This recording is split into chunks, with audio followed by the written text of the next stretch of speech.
2008 marked the buying of Corgi by Hornby in a bid to expand their hobby and collectibles market. You'd think that Hornby would come along and breathe new life into a struggling company that was starting to grow stale, particularly when it came to their Bond collectibles.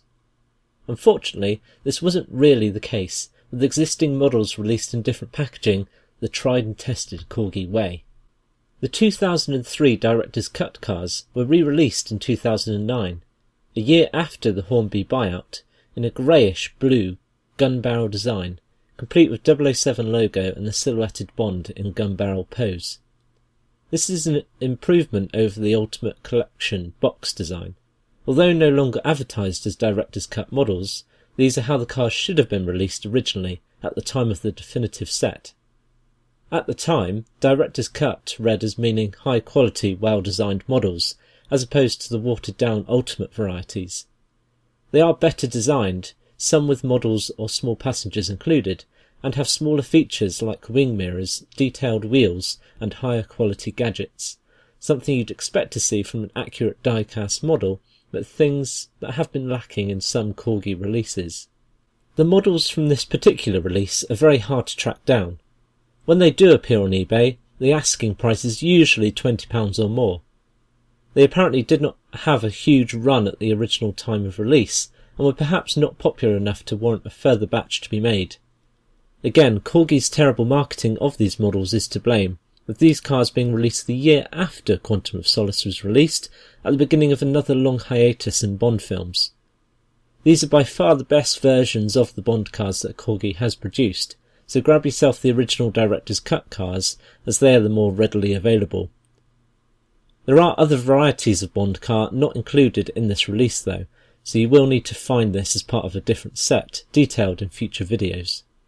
The smaller 1-50 vehicles were also released, in awkward packaging but with a similar colour scheme. Again, for lack of inspiration and to save money, they don't mix things up, releasing the same 9 cars once again. Whilst the others I can understand to some extent, their fascination with the BMW Z3, Rolls-Royce and Jaguar XKR confuses me somewhat.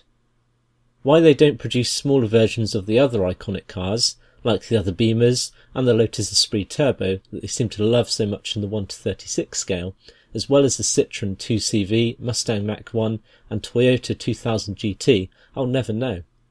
And on the back of the Moonraker shuttle and Little Nelly, why not a collection of alternative vehicles like the Parahawk, Q-boat, hovercraft or some of the helicopters? I find it frustrating that there's so much Corgi could be doing to entice a new generation of Bond fans into collecting the cars, rather than just re-releasing the same old cars time and time again. Following on from previous releases, they also released a 4-car set containing the smaller variety of car, the Rolls, DB5, Vanquish and XKR. Corgi also released a DB5, surprise surprise, to celebrate the release of Skyfall. The packaging is very similar to the 2009 release, although, annoyingly, ever so slightly different in places, and in fairness is the best quality DB5 model I've seen from them, albeit minus the gadgets, another money-saving tactic. 2 limited edition era box sets were also released in 2009, following on from the Connery and Moore sets from 2007. This time it was the turn of Craig and Brosnan, with 2 of their cars featured, alongside a collector's booklet in a specially designed box. They had a slightly higher run than the previous era sets, limited to 3,000 worldwide. Bringing us up to date, and covered in another video of mine, we have the anniversary cars.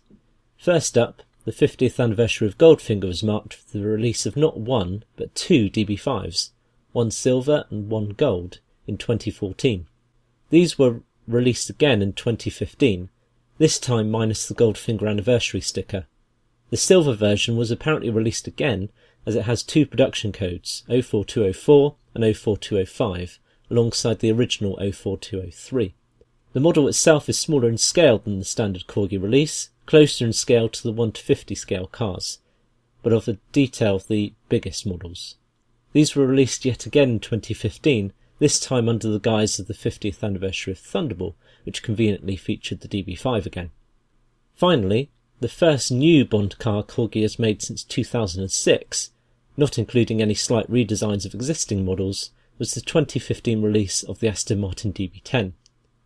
This was Corgi's chance to shine, with very few DB10 models available and the film's release imminent. This is where they could have hooked people in during the run-up to the film and shortly afterwards, with people buying the latest model for Christmas.